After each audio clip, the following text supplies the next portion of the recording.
کبھی کبھی ایک خبر صرف دل نہیں توڑتی بلکہ پورے زمانے کو ہلا کر رکھ دیتی ہے۔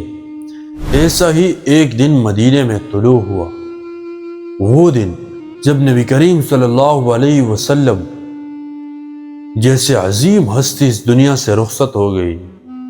It was a moment of shock۔ پورا مدینہ جیسا رک گیا، ہوا خاموش ہو گئی، آنکھیں نم ہو گئی، ہر زبان پر ایک ہی سوال تھا، کیا واقعی رسول اللہ صلی اللہ علیہ وسلم ہمیں چھوڑ کر چلے گئے؟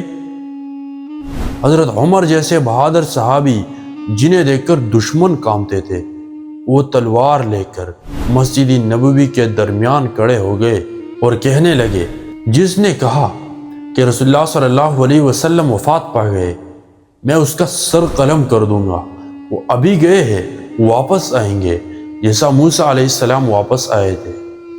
People couldn't believe this moment، کیونکہ محمد صلی اللہ علیہ وسلم صرف ایک نبی نہیں تھے، ایک رحمت تھے، ایک ہدایت تھے، ایک انقلاب تھے۔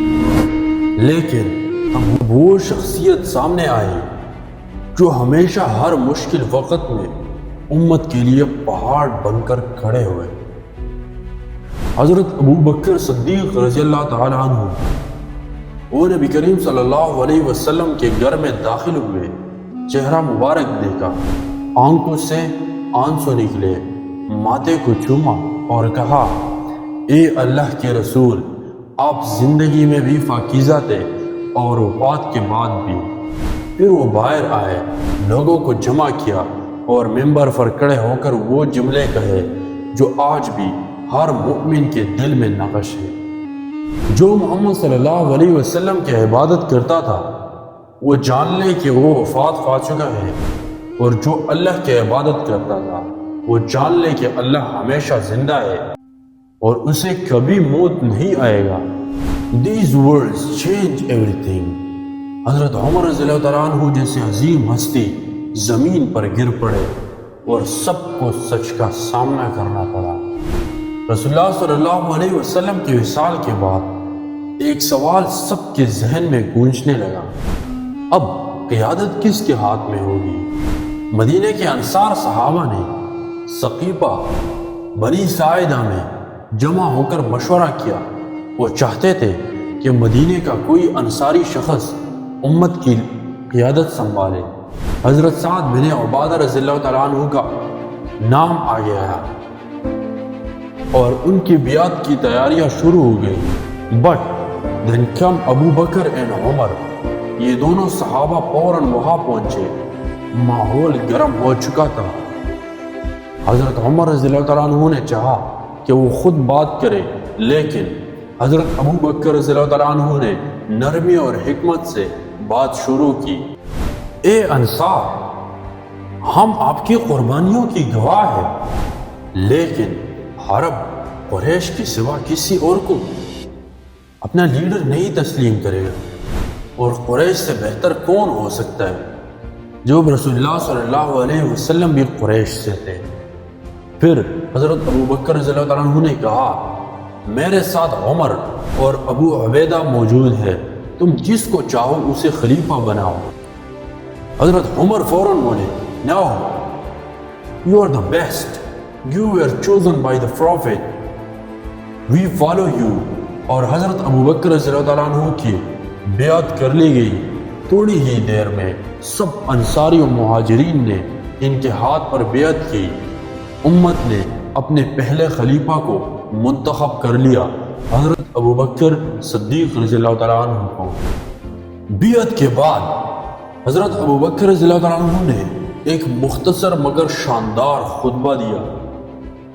لوگوں، مجھے تم پر امیر بنایا گیا، حالانکہ تم میں سب سے بہتر میں نہیں ہوں۔ اگر میں درست رہوں تو میری مدد کرو، اگر میں غلطی کروں تو مجھے راستہ دکھاؤ۔ سچائی امانت ہے اور جھوٹ خیانت۔ جو تم میں کمزور ہے وہ میرے نزدیک قوی ہے جب تک میں اس کا حق ادا نہ کروں، اور جو طاقتور ہے وہ میرے نزدیک کمزور ہے جب تک میں اس کا حق نہ لوں۔ This was a true leadership، نہ غرور نہ تکبر، صرف سچ، انصاف اور خوف خدا۔ رسول اللہ صلی اللہ علیہ وسلم نے اپنی وفات سے کچھ دن پہلے ایک لشکر ترتیب دیا تھا جس کا سپہ سالار حضرت اسامہ بن زید تھے، صرف 18 ایئرز کی نوجوان۔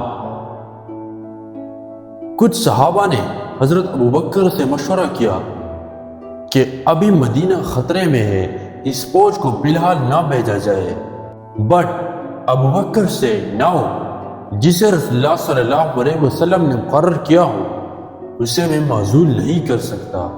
خدا کی قسم، اگر مدینے میں درندے بھی داخل ہو جائے تب بھی میں اس لشکر کو ضرور روانہ کروں گا۔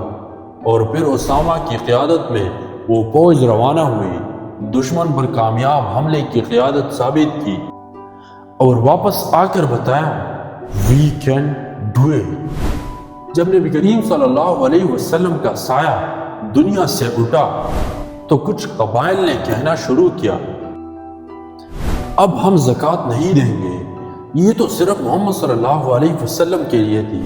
بٹ ابوبکر سے if they gave one roof with camel in the time of Prophet Muhammad صلی اللہ علیہ وسلم and now they deny that roof, I will fight them۔ حضرت عمر رضی اللہ عنہ نے عرض کیا کیا آپ ان سے لڑیں گے جو لا الہ الا اللہ کہتے ہیں؟ بٹ ابوبکر سے زکوٰۃ اسلام کا ستون ہے، اگر آج ہم نے خاموشی اختیار کی تو کل دین کا ہر حکم خطرے میں ہوگا۔ He was fearless, he was firm, he was faithful۔ اب اس عظیم ہستی کی عاجزی کو دیکھ کر ایک دن حضرت ابوبکر صدیق رضی اللہ عنہ اپنے پرانے کپڑے کی دکان پر پہنچے۔ صحابہ نے کہا اے خلیفہ آپ یہاں کیوں آئے؟ فرمایا if I don't work, how I will feed my family؟ اگر میں کام نہ کروں تو میں اپنے فیملی کو کیسا کھلاؤں گا؟ صحابہ نے مشورہ کیا کہ آپ کے لیے تنخواہ مقرر کی جائے۔ حضرت ابوبکر رضی اللہ عنہ نے فرمایا ٹھیک ہے، مگر میری تنخواہ صرف اتنے ہو کہ ایک عام مزدور جیسے گزر بسر کر سکے۔ جب رسول اللہ صلی اللہ علیہ وسلم دنیا سے رخصت ہوئے کچھ لوگ صرف رونے لگے، لیکن کچھ لوگ اسلام کے خلاف اٹھنے لگے۔ It was a most dangerous time for Islam۔ ہر طرف بغاوت تھی، فتنہ تھا اور خوف تھا۔ کچھ قبائل نے کہا ہم صرف محمد صلی اللہ علیہ وسلم کی نبی ہونے کی وجہ سے مسلمان ہوئے تھے، اب وہ نہیں رہے تو ہم اسلام سے واپس پلٹ جائیں گے۔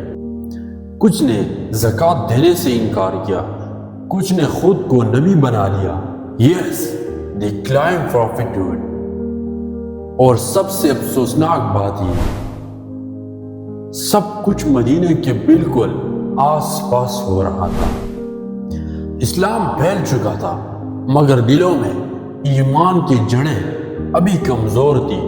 بہت سی لوگ صرف قبائلی وفاداری یا وقتی اثر میں مسلمان ہوئے، جیسا ہی نبی کریم صلی اللہ علیہ وسلم کا مثال ہوا، مختلف قبائل نے ایک کے بعد ایک اعلان شروع کر دیا اب ہم آزاد ہیں، نہ زکوٰۃ دیں گے نہ حکم مانیں گے۔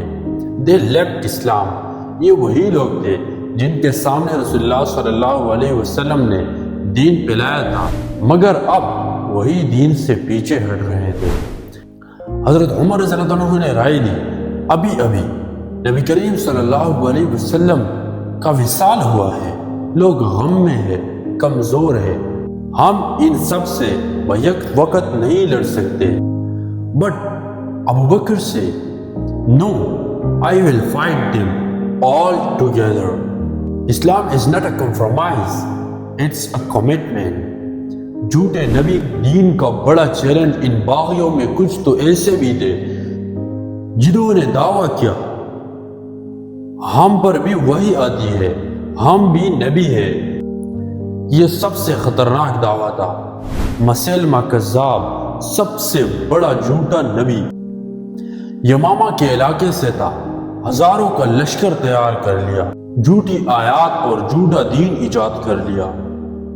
ایک اور جھوٹا نبی الاسدی، جنگی طاقت میں مضبوط مگر ایمان میں کھوکھلا۔ سجاح، ایک عورت جو خود کو نبیہ کہتے تھے، کچھ دنوں کے لیے طلیحہ سے ملی اور دونوں کی نکاح بھی کیا گیا تاکہ اپنے جھوٹ کو مزید طاقت دی جا سکے۔ It was a storm of lies۔ جب جھوٹے نبیوں اور مرتدین کے خلاف جنگیں شروع ہو گئی، تب حضرت ابوبکر صدیق رضی اللہ تعالیٰ عنہ ہر لشکر کی خبر رکھتے تھے۔ وہ صرف دارالخلافہ میں بیٹھنے والے خلیفہ نہیں تھے، وہ میدان میں موجود رہنے والے قائد تھے۔ خالد بن ولید کو مختلف محاذوں پر بھیجا گیا، ان کے ذریعے طلیحہ، سجاح اور مسیلمہ جیسے فتنوں کو ختم کیا گیا۔ اسپیشلی یمامہ کی جنگ یہ سب سے خطرناک معرکہ تھا۔ مسلمہ کے پاس لاکھوں کا لشکر تھا لیکن مسلمانوں کا ایمان کلیئر تھا۔ No fear when Allah with us۔ یحییٰ بن عبد الرحمن، زید بن حطاب اور ہزار صحابہ اس جنگ میں شہید ہو گئے اور کئی حافظ قرآن بھی شہید ہو گئے۔ جنگ کے بعد حضرت عمر نے ابوبکر سے کہا، اگر اسی طرح عباس شہید ہوتے رہے تو قرآن کا بہت سا حصہ ضائع ہو جائے گا، ہمیں قرآن کو جمع کرنا چاہیے۔ حضرت ابوبکر نے پہلے تو کہا، میں وہ کام کیسے کروں جو نبی کریم صلی اللہ علیہ وسلم نے نہیں کیا، مگر پھر غور کیا اور فرمایا، اگر یہ ایک نیک عمل ہے تو ہمیں ضرور کرنا چاہیے۔ پھر انہوں نے زید بن ثابت کو بلایا اور کہا، تم ایک ذہین نوجوان ہو اور رسول اللہ صلی اللہ علیہ وسلم کے کاتب بھی رہ چکے ہو، تم قرآن کو مختلف ذرائع سے جمع کرو۔ لکھی ہوئی آیات، حافظوں کی زبانی گواہی سے یہ کام انتہائی ذمہ داری اور خوف خدا کے ساتھ کیا گیا۔ بلاخر مکمل قرآن ایک جگہ جمع ہو گیا۔ Preserving the divine message for all time۔ حضرت ابوبکر نے فتنوں کو ختم کیا، قبائل کو متحد کیا اور خلافت کو مضبوط بنا دی۔ انہوں نے بیت المال قائم کی، صدقات کا نظام مضبوط کیا اور غرباء، مساکین، بیویوں کی مدد کی۔ کبھی اپنے ذات کو بڑا نہیں سمجھا۔ وہ اکثر کہا کرتے تھے، مجھے اپنے نفس پر کوئی فضیلت نہیں، میں تمہارا خادم ہوں، حاکم نہیں۔ True leadership is humble۔ ایک دن وہ بازار جا رہے تھے، کسی نے کہا، خلیفہ المسلمین، آپ بازار کیوں جا رہے ہیں؟ فرمایا، میری بیوی گھر میں ہے، کچھ کمائی کرنی ہے تاکہ اپنا خرچ اٹھا سکوں۔ پھر صحابہ نے مشورہ کیا کہ بیت المال سے خلیفہ کا وظیفہ مقرر کیا جائے۔ یوں ان کے لیے معمولی گزارا کرنے کا وظیفہ طے ہوا اور وہ اس پر قناعت کرتے رہے۔ جب شام اور عراق کے محاذ کھل گئے، حضرت ابوبکر نے خالد بن ولید کو حکم دیا کہ عراق کی طرف بڑھے۔ وہاں فارس کی عظیم طاقت کے خلاف لڑائی ہو رہی تھی، دوسری طرف شام میں رومی سلطنت جمع ہو رہی تھی۔ حضرت ابوبکر صدیق رضی اللہ تعالیٰ عنہ کی اسٹریٹجی یہ تھی، مسلمان بیک وقت دونوں طاقتوں کا سامنا کرے تاکہ کوئی دشمن موقع نہ لے۔ یہ بولڈ موو تھا۔ جب انہوں نے دیکھا کہ خالد عراق سے فارغ ہو چکے ہیں تو انہوں نے فوراً شام کی طرف روانہ کیا تاکہ وہاں بھی مدد کرے۔ حضرت ابوبکر نے ہمیشہ خیالات سے پہلے فیصلہ کیا، یہی فورسائٹ ایک عظیم قائد کی نشانی ہوتی ہے۔ حضرت ابوبکر کی خلافت نے اسلام کو پھر ایک زندگی دی۔ آپ کی بصیرت، قربانی اور غیر متزلزل قیادت نے وہ بنیادیں رکھی جن پر پوری خلافت راشدہ کڑی ہوئی۔ آپ کی حکمت عملی صرف جنگی نہیں، روحانی بھی تھی۔ آپ نے اپنی ہر پالیسی میں امت کی بہتری کو ترجیح دی۔ آپ نے کہا، جو شخص اللہ کی عبادت کرتا ہے وہ جان لے کہ اللہ زندہ ہے اور وہ کبھی نہیں مرتا۔ یہ تھا ریئل میسج آف اسٹرینتھ۔ جب آپ کی بیماری شدت اختیار کر گئی تو آپ نے حضرت عثمان کو بلایا اور حضرت عمر کے نام پر اعلان لکھوایا، سب صحابہ کو جمع کیا اور کہا کہ تمہیں میرے فیصلے پر اعتراض ہے؟ سب نے کہا نہیں، ہم راضی ہیں۔ آپ نے فرمایا اے اللہ، میں نے اپنی امت کے لیے بہترین شخص کا انتخاب کیا، اب تو ہی ان کی رہنمائی فرما۔ اس کے بعد آپ مکمل طور پر کمزور ہو گئے تھے، مگر نماز کی فکر باقی رہی۔ انہوں نے حضرت عمر کو امامت کے لیے مقرر کیا اور فرمایا نماز امت کا ستون ہے، اسے کبھی ترک نہیں کرنا۔ وفات سے قبل حضرت عائشہ سے فرمایا مجھے رسول اللہ صلی اللہ علیہ وسلم کے پہلو میں دفن کیا جائے۔ پھر 22 جمادی الثانی 13 ہجری پیر کے دن حضرت ابو بکر رضی اللہ تعالیٰ عنہ نے اپنے آنکھیں ہمیشہ کے لیے بند کر لی۔ اس وقت مدینہ میں ایک بار پھر خاموشی چھا گئی، مگر اس بار ایمان مضبوط تھا، اتحاد تھا اور ایک نظام تھا۔ حضرت عمر نے ان کی نماز جنازہ پڑھائی اور نبی کریم صلی اللہ علیہ وسلم کے پہلو میں دفن کیا۔ Now he rests beside his beloved prophet۔ حضرت ابو بکر کی کارنامے صرف 2 سالہ خلافت تک محدود نہیں، بلکہ وہ آج بھی امت مسلمہ کو راستہ دکھاتے ہیں۔ ان کی خلافت ہمیں یہ سکھاتی ہے کہ صداقت کے بغیر قیادت مکمل نہیں ہوتی، ایمان کے بغیر طاقت بے معنی ہے اور قربانیوں کے بغیر امت زندہ نہیں رہتی۔ انہوں نے جنگ کے میدان میں بہادری دکھائی، اس وقت عدل اور ہر لمحہ اللہ پر توکل۔ وہ ایک ایسا رہنما تھے جنہوں نے کہا ہم میں سے جو کمزور ہے وہ میرے نزدیک قوی ہے جب تک میں اس کا حق نہ دلا دوں، اور جو قوی ہے وہ میرے نزدیک کمزور ہے جب تک میں اس کا حق نہ لوں۔ This is a true justice۔ اور یوں مکمل ہوا خلافت ابوبکر صدیق رضی اللہ عنہ کا تاریخی سفر، جو نہ صرف اسلام کی بقا کی علامت بنا بلکہ قیادت اور سچائی کا اعلیٰ ترین نمونہ بن گیا۔ یہ صرف ایک واقعہ نہیں، یہ وہ روشنی ہے جو آج بھی ہر دل کو راستہ دکھاتی ہے۔ جب امت بکھر گئے تو ایک مرد مومن نے اسے جوڑنے کا فرض نبھایا۔ یہ صرف ایک کہانی نہیں تھی، یہ وہ حقیقت تھی جس نے ایک امت کی تقدیر بدلی۔ حضرت ابوبکر صدیق رضی اللہ تعالیٰ عنہ کا دور ہمیں سکھاتا ہے کہ ایک ایمان، اخلاص، قیادت اور قربانی، یہی وہ ستون ہے جن پر اسلام کی عمارت قائم ہے۔ اگر آپ نے اس سفر میں کچھ سیکھا ہو تو اسے دل میں نہ رکھیں، اس روشنی کو آگے بڑھائیں۔